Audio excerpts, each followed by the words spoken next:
From the outside, our house looked normal. A two-story structure with white siding, a swing in the yard, and trimmed hedges. My father insisted on cutting himself every Saturday morning.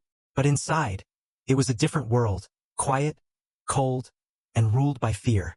My name is Liam, and I grew up believing that fear was love, that silence was peace, and that spying on my mother was my duty as a good son. I must have been 6 or 7 the first time my father gave me a task. We were in the kitchen. My mom was upstairs, probably folding laundry or scrubbing the bathroom floor. He knelt down beside me, his hands on my shoulders, his voice low but firm. "You love your daddy, right?" I nodded. "Then you help me. Watch your mom. Tell me everything. What she says on the phone, who she talks to, if she hides money from me. If you don't, son, I'll know. And you won't like what happens." He smiled when he said it. A smile that should have meant love, but instead froze my spine. From that moment on, I became a spy. I watched her every move. I reported every phone call, every minute she stayed too long at the store, every time she seemed happy. Sometimes I lied just to have something to say. I didn't know what was bad or good anymore. My father was always watching too. Not just her. Me. He never raised a hand to me when anyone could see. But when the house was quiet and doors were locked, he made sure I understood the consequences of disobedience. A belt, a slap, a look that made me feel smaller than air. I didn't cry much. I learned early that tears only gave him more to use against you. My mother tried to protect me, but she was drowning herself. When she whispered, "Don't tell him," I felt like I was betraying both of them no matter what I did. I didn't understand that I was being weaponized. I just wanted everyone to be okay. And I thought all families were like this. Until I went to dinner at Mark's house. Mark was my classmate. His mom had invited me over after school, lasagna, board games, and a night away from home. I almost didn't go. My father didn't like surprises, and I had to beg him for hours. He finally agreed, but not before squeezing my arm so hard I had to wear long sleeves the next day. The moment I stepped into Mark's house, everything felt off. Or maybe, right? There was laughter. Real laughter. A warmth that wrapped around you, even though the house wasn't fancy. His parents touched each other with kindness. His dad asked me how school was going. Not to interrogate me, but because he cared. I didn't know how to answer. That night, when Mark's mom kissed his forehead and said, "Sleep tight, baby," I nearly broke. Not from sadness. From the shocking realization that I had never heard those words before. When I got home, everything seemed darker than before. The laughter at Mark's house echoed in my head, and my father's voice felt even more like poison. I didn't know it then, but something had shifted. A crack had formed in the foundation of my fear. And once there's a crack, light can get in. That's how my escape began. After that dinner at Mark's house, nothing felt the same. I started noticing things I had trained myself to ignore, like how my mom flinched when footsteps came too fast down the hall, or how she stood straighter when my father entered the room, as if bracing for impact. I had done the same for years, but now, for the first time, I saw it. We were all living like ghosts. I didn't tell anyone what was going on right away. Fear was still my master. But that night at Mark's had planted a seed, and even fear couldn't stop it from growing. At school, I began spending more time with Mark. His friendship was the only normal thing I had. He'd talk about stuff like video games, soccer practice, how annoying his little sister was. I never said much. I was too afraid the truth would spill out and ruin the one thing that felt safe. But one day, he caught me staring at a bruise on my wrist, the shape of my father's grip. "What happened?" he asked, his voice light but eyes concerned. I lied. I said I fell. Mark didn't believe me. I could see it. He didn't press, though. He just said, "If you ever need anything, you can tell me." That stuck with me. Then, one afternoon in 7th grade, something happened that changed everything. My teacher, Mrs. Keller, asked us to write a story about a place where you feel safe. I sat frozen at my desk. My pen hovered over the page, but no words came. Safe? What did that even mean? I turned in a blank page. She called me up after class, gentle as ever. "Liam, is everything okay at home?" I shrugged. "It's fine." She watched me for a long moment. "You don't have to lie to protect someone who's hurting you." I didn't answer, but I didn't walk away either. That night, I tried writing down everything I could remember. Not as a story, just facts, incidents, screams behind doors, the sting of leather, my mother's muffled sobs in the shower. I hid the notebook in the air vent under my bed. That was the beginning of the second crack in the wall. The next week, I asked to see the school counselor. I said I wanted to talk. At first, I just danced around the truth. Talked about feeling stressed, anxious. But the counselor listened. Really listened. Eventually, the words tumbled out. I told her about the spying, about how I'd been used like a weapon against my own mother. I told her about the bruises, the threats, the silence in our house that screamed louder than words. She looked horrified. She said I was brave, that I had done the right thing. She told me she'd involve Child Protective Services, that I'd be protected. For a moment I believed her, but I didn't know my father. He always knew how to twist things, how to charm and disarm. When CPS came knocking, he welcomed them with coffee and smiles, told them I was a troubled kid with wild imagination, and that my mother was emotionally unstable and often filled my head with lies. I was standing in the hallway when he said it. I'll never forget the look on the social worker's face. Uncertain, uncomfortable, like she didn't know who to believe. She closed her notebook. She said they'd be keeping an eye on things. And just like that, they were gone. That night, he found the notebook in the vent. He didn't yell. He didn't hit.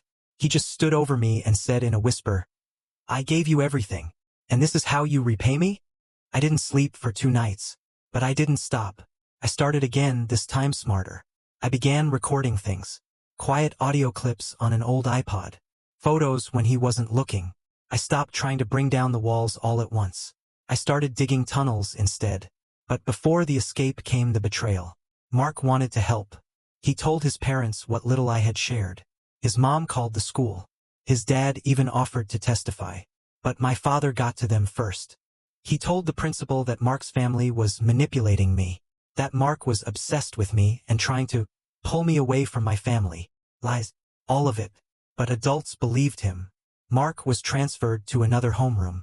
His parents were told to keep distance. I lost my only friend. The tunnel I was digging collapsed around me. But this time I didn't stop digging. Because I had learned something crucial. I couldn't rely on the system. I couldn't rely on help coming from the outside. I had to be the one to bring the truth to light. And that meant going deeper into the darkness. I learned how to move without being noticed. My father was like a hawk. His eyes never stopped scanning. His ears always listening. Even when he pretended not to care. I learned that if I timed it just right, if I waited for him to laugh too hard at the TV, or argue with a neighbor on the phone, I could slip through his blind spots. That's when I started building my case. I took an old phone from a drawer, one he didn't know still worked, and used it like a camera. I captured video when he screamed at my mother, his face twisted with rage, spittle flying, fists clenched. I got audio of his late-night tirades, the way he'd rattle the dishes just to make her flinch, how he'd whisper threats so carefully, so softly, that even fear trembled. "Don't forget who owns this house," he'd hiss. "You smile at another man again, and you'll regret it. You're lucky I haven't thrown you out on the street like the trash you are." Those words, once burned into my skin, were now captured in the cloud, backed up and labeled. But even with all that, I was still just a boy with a phone in a world built to protect men like my father. I needed an ally who believed without question. That person turned out to be Mrs. Keller. After the failed CPS visit, she didn't give up. She asked me to stay behind after class one day, not with suspicion, but with quiet concern. "I don't care what anyone says," she told me. "I know something's wrong. I see it in your eyes. I saw it in your writing, the piece you tore up before turning it in. I'll help you, Liam. But you have to trust me." I hesitated, and then I handed her the phone. Her hands trembled as she scrolled through the files. She didn't ask me to explain. She just nodded, and I watched something change in her. Her lips tightened. Her voice turned sharp with purpose. "We're not going through the front door anymore," she said. "We're going around the back." She contacted someone she trusted, an advocate for domestic abuse victims, someone who didn't answer to the same people my father could charm. Together, they worked in silence, gathering, coordinating, backing up everything I'd collected. There was even a lawyer, quiet, sharp-eyed, and furious. They didn't confront my father. They didn't give him a chance to prepare. Instead, they watched. For weeks. And so did I. And in that time, things got worse. My father could feel control slipping through his fingers. He grew more paranoid, more violent. He accused my mother of hiding money, of cheating, of poisoning me against him. I could see the fear return to her eyes. But this time, I didn't look away. I held her hand when he left the room. I whispered, "Soon." When she cried at the sink, I took one last recording. The night before it all ended. He was drunk, angry about the dishwasher, furious because the mailman said hello to my mom. He backed her into the corner of the kitchen while I stood just outside the hallway, the phone recording in my pocket. "You think you can live without me?" he slurred. "Go ahead. Try. I'll take the boy. I'll tell everyone you're crazy. You'll end up in a hospital while I walk free. That's what happens when you bite the hand that feeds you." His hand raised and then he paused. My mom didn't flinch. She stared at him. That moment was everything. She was no longer afraid of him. She was tired. Ready. The next morning they came. Not CPS. Not a school counselor. Police. Real police. With a warrant. With evidence. With Mrs. Keller by my side. When they handcuffed him in the doorway, his eyes landed on me. For the first time in my life, I saw something strange behind the rage. Panic. He knew. He'd lost. He screamed all the usual things. "This is a mistake. You'll regret this. I'm your father." I didn't flinch. I didn't cry. I watched him disappear into the back of a police car with the same numb quiet I'd learned to survive with. Only this time I wasn't surviving. I was free. It wasn't like the movies. There was no applause when they took him away. No dramatic music. Just the distant thud of a car door and the quiet click of a lock as the police pulled off our street and left behind the aftermath. My mom stood in the hallway, arms wrapped around herself like she wasn't sure if she should collapse or run. Her hair was messy, her lip trembling, but for the first time in years, her shoulders weren't hunched.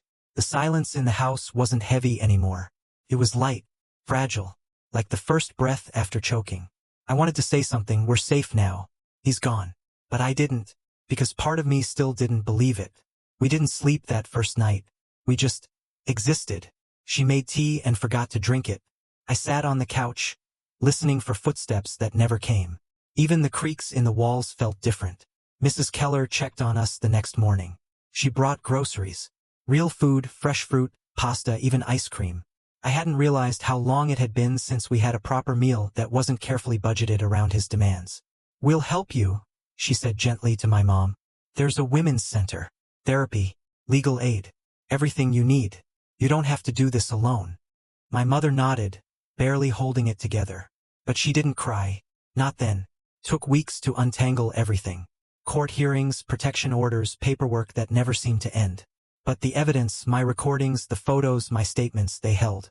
His charm had nowhere to land this time. The judge saw right through him. They gave my mom full custody. We kept the house.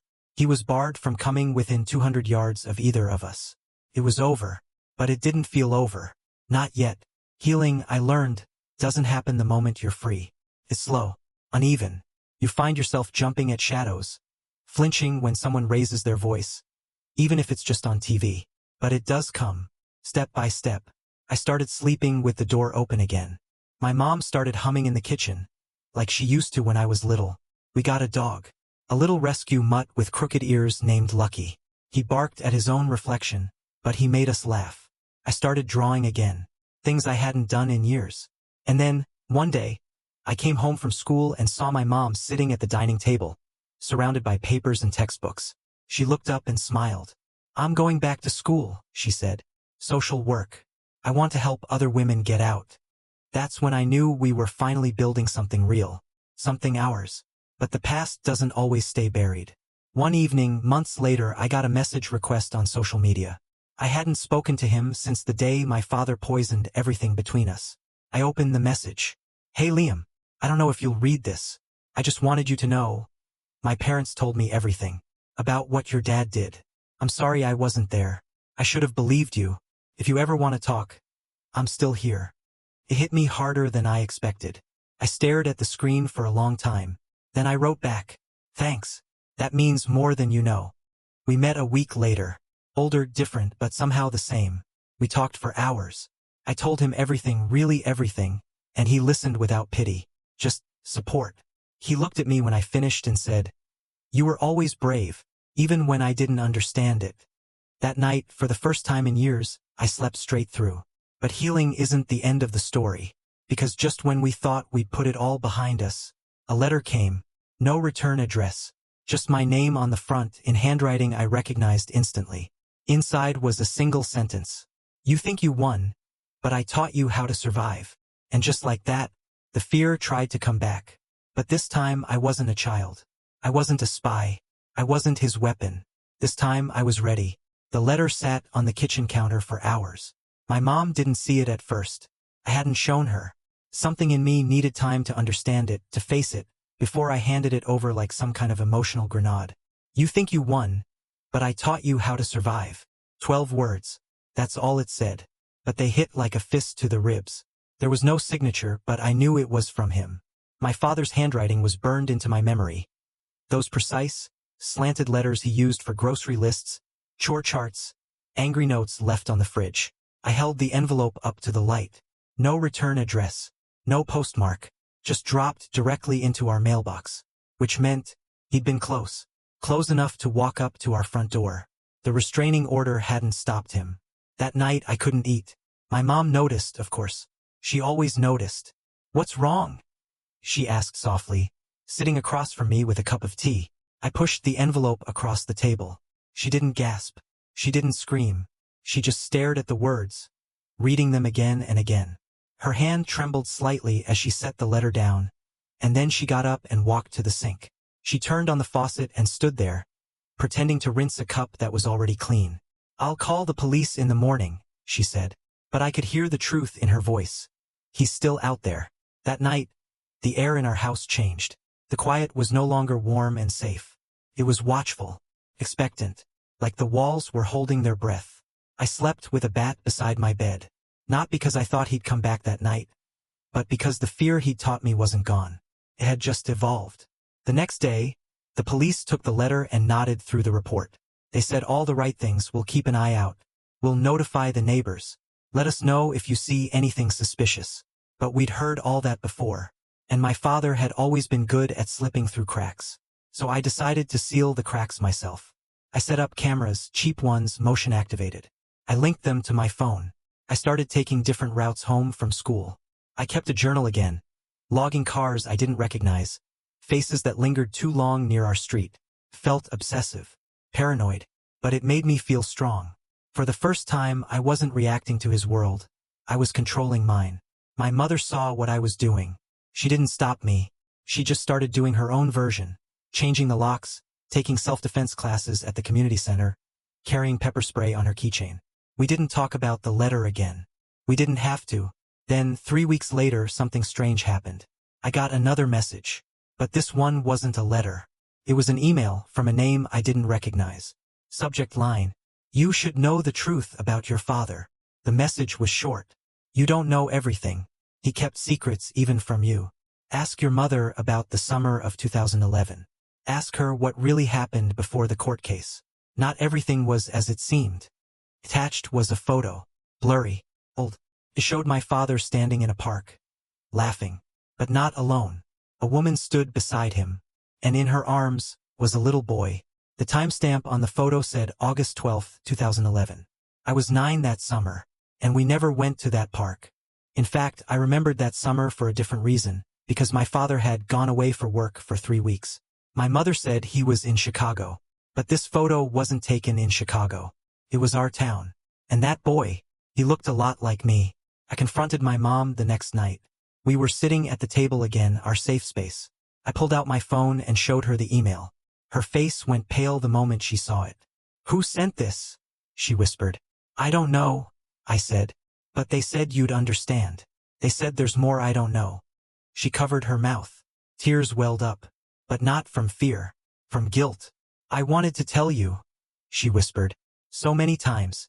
But I was scared. Not just of him. Of what it would do to you. Tell me what? She reached for my hand. Her fingers were cold.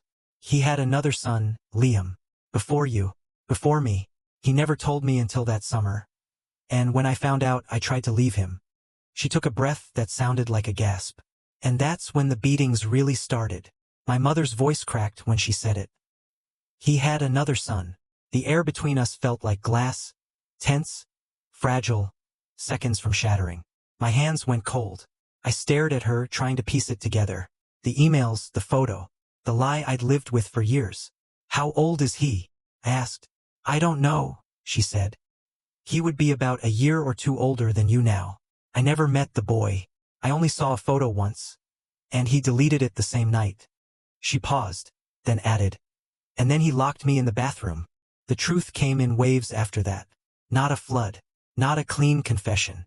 Just fragments. Sharp pieces that made more sense the longer I let them hurt. He had another family before us. A woman he never mentioned.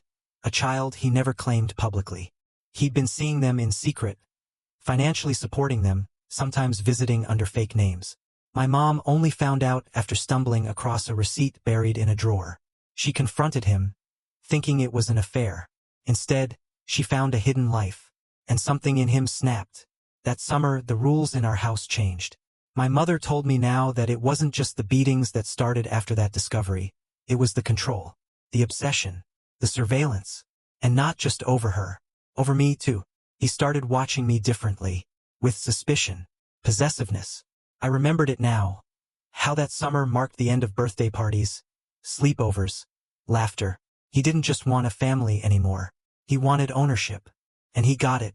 2 nights later, I received another message. Same anonymous email. No subject line this time. Just a short note. You should understand what made him who he is. You're not the only one he broke. And an attachment this time, a voice message. I hesitated before hitting play. Something about the audio felt personal. Like whatever I was about to hear wasn't meant for me at all. And then it started. A young boy, maybe 12 or 13, sobbing quietly. In the background, a man's voice. My father's, sharp, cruel, tearing into him. Don't you cry. Not like your mother. Weak. Useless. I'm going to make a man out of you if I have to break every bone to do it. I paused it. Whoever sent this wasn't bluffing. My father hadn't just destroyed one home. He'd destroyed 2. And the voice I heard in that clip. It wasn't just familiar. It sounded like me. I showed my mother. She closed her eyes and turned away. Did you ever meet the other woman? I asked. She shook her head. No, but I overheard something once. He was on the phone, yelling, telling her she ruined his life, that her betrayal had turned him into a man who couldn't trust love. He said she was just like his mother. That caught my attention. His mother? My mom nodded slowly, her brows knitting. I never met her. He never talked about her except in passing. He always said she was a liar, that she cheated on his dad and blamed him for it. She looked at me then. I think he was still that little boy, stuck in that pain. And he spent the rest of his life trying to punish every woman for what she did. That night I couldn't sleep. Not from fear this time, but something deeper. Realization. The man who controlled me, broke my mother, tore our lives apart. He was shaped by betrayal too. Somewhere down the line, a little boy had watched his world fall apart when the woman he trusted most destroyed everything he thought was real. That didn't excuse him. It didn't forgive him. But it explained something. He wasn't a monster born. He was a monster made. And now that legacy was circling back. I opened the voice message again. This time I listened all the way through. At the end, I heard something unexpected. The boy stopped crying. There was a long silence. Then he whispered, "One day, I'll make sure everyone knows who you really are." It hit me like a jolt. The sender of the messages, the photo, the audio, the warnings. It wasn't a stranger. It was him, my half-brother. I stared at my phone for hours that night. The voice in the audio clip still echoed in my ears. Not the shouting, that was just my father's usual poison. It was the boy's voice, shaky, quiet, controlled by fear and fury, just like I had been. My half-brother. He had to be the one sending the messages. Who else would know that much? Who else had lived through that same war zone? I wasn't even sure what I wanted from him. Answers? Closure? Forgiveness for what? I didn't know. All I knew was that I couldn't leave this unfinished. Not now. Not when the truth was finally opening up like a wound. I emailed him back. I think I understand now. I want to talk, really talk. If you're willing. I hit send. Then I waited. 3 days passed with no response. I tried not to obsess, but it was impossible. Every time my phone buzzed, I jumped. My mom noticed me growing quiet again. She asked once, "Are you all right?" And I nodded, but I knew she could see through it. On the 4th day, a reply came. "Meet me. Public place. No tricks." There was an address attached, a coffee shop downtown. Mid-afternoon. Neutral ground. I didn't tell my mom. Not yet. I wasn't hiding it. I just didn't want her to worry. And something deep inside told me this was something I had to face on my own. The coffee shop was small and quiet. A few college students typing away. Some soft indie music in the background. I scanned the room, unsure of who I was even looking for. Then I saw him. He was sitting in the back, near the window. Hoodie up, a baseball cap pulled low, sunglasses on even though we were indoors. But I knew it was him the moment our eyes met. I knew because for a split second, it was like looking into a warped mirror. Same jawline, same eyes, same expression of guarded pain. I walked over and sat down across from him. He took off the sunglasses, set them on the table. We sat in silence. Finally, I said, "Thanks for coming." He didn't nod. He didn't smile. He just looked at me and said, "I wasn't sure if I hated you or not." I swallowed hard. "I didn't even know you existed until a few weeks ago." "That's why I didn't hate you," he muttered. "At least, not anymore." I didn't know where to start, so I said the first thing that came to my mind. "He hurt you too, didn't he?"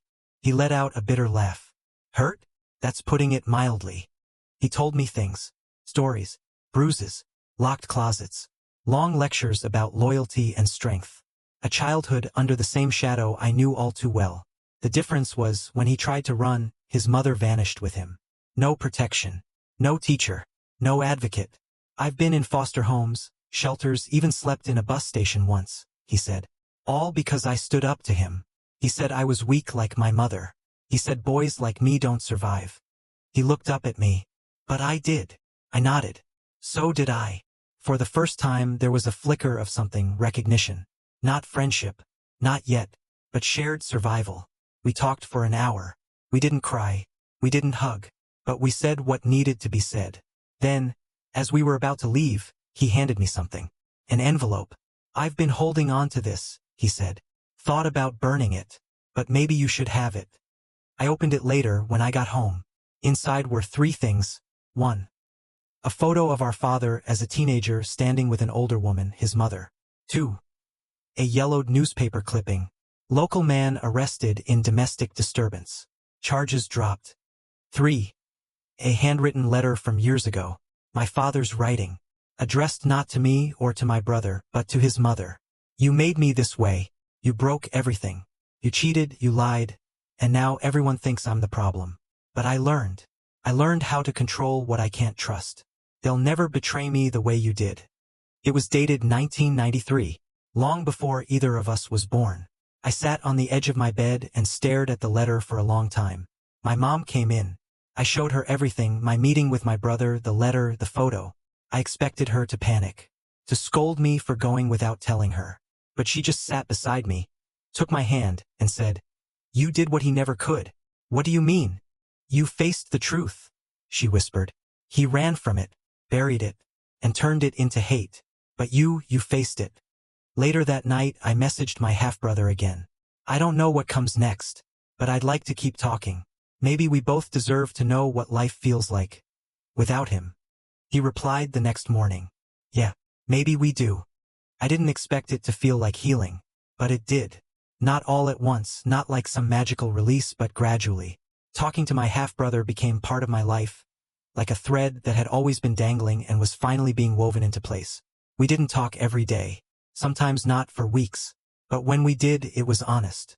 We didn't always talk about him, our father. We talked about music, movies, books, the weird, quiet ways we had both tried to become our own people after surviving the same monster. He told me his name was Eli. He had changed it legally after turning 18. Left his birth name behind like a snake sheds its skin. "I needed to be someone else," he said once. "I didn't want to be his anything." I understood. Back at home, things were calm, quiet. My mom had started night classes at the local community college. She smiled more often. She laughed, sometimes. Real laughter, the kind that comes from the chest and makes you tear up at the corners. She had a light in her again. And I was living, not just surviving. I had friends.